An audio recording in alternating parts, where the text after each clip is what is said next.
Hi friends, welcome to our channel. ఇక కౌశిక్కి పరంధామయ్యని చూసి shock అయ్యి వెళ్ళి కత్తి తీస్తూ ఉండగా అందరూ ఫ్యామిలీ మెంబర్స్ అందరూ వస్తారు.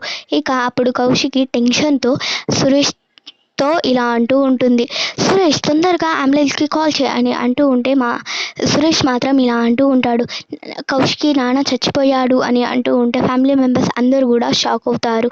ఇక అప్పుడు వైజయంతి ఇలా అంటూ ఉంటుంది, అమ్మ కౌశికి, నువ్వు నిన్న చంపేస్తా అంటే ఏదో కోపంలో ఉన్నావనుకున్నాను, కానీ నువ్వు నిజంగానే ఇలా చంపేస్తావని అనుకోలేదమ్మా కౌశికి, ఇది నేరం అమ్మా కౌశికి అని అంటూ ఉంటుంది. ఇక అప్పుడు ఆదిలక్ష్మి ఇలా అంటూ ఉంటుంది, నిన్ను మా షష్ఠి పూర్తికి పిలవకపోతే బాగుండేదేమో అమ్మ కౌశికి, కానీ నిన్ను పిలిచి నా మొగుడిని నేను చంపుకున్నట్టయింది అని అంటూ ఉంటుంది.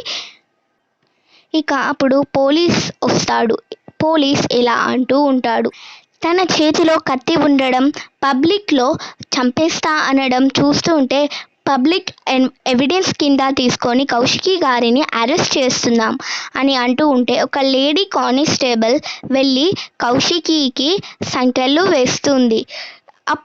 ఇక కౌశికి తప్పు చెయ్యలేదని జగదాత్రి, కేదార్ ఎలా నిరూపిస్తారో రానున్న ఎపిసోడ్స్లో చూద్దాం. Thank you for watching.